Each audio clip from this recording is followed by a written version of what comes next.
আসসালামু আলাইকুম। বছরের শ্রেষ্ঠ দিনগুলোর একটি হলো আরাফাতের দিন। আজ ৯ জিলহজ, যেদিন সারা বিশ্বের হাজিরা সমবেত হন আরাফাতের ময়দানে। আজকের এই ভিডিওতে আমরা জানব আরাফাতের দিনের গুরুত্ব এবং আমাদের করণীয় সম্পর্কে।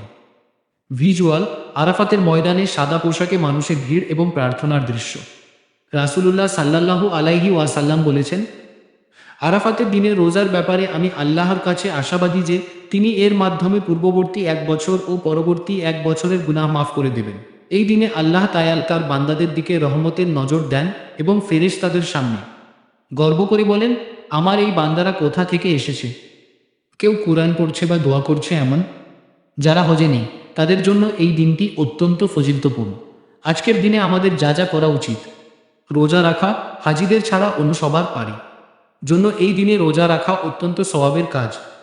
বেশি বেশি ইবাদত, সালাত, কুরআন তেলাওয়াত এবং দান সদকা করা। তাকবীর পাঠ: নামাজের পর তাকবীরে তাশরিক পড়া। দোয়া ও ইস্তিগফার: আরাফাতের দিনের শ্রেষ্ঠ দোয়া হলো লা ইলাহা ইল্লাল্লাহু ওয়াহদাহু লা শারিকা লাহু লাহুল মুলকু ওয়া লাহুল হামদু ওয়া হুয়া আলা কুল্লি শাইইন কাদির। আল্লাহ আমাদের সবাইকে কবুল করুন। আল্লাহ আমাদের আজকের দিনটিকে কাজে লাগানোর তৌফিক দান করুন এবং আমাদের গুনাহ মাফ করে দিন, আমিন। ভিডিওটি ভালো লাগলে শেয়ার করে অন্যদের জানার সুযোগ করে দিন। আল্লাহ হাফেজ।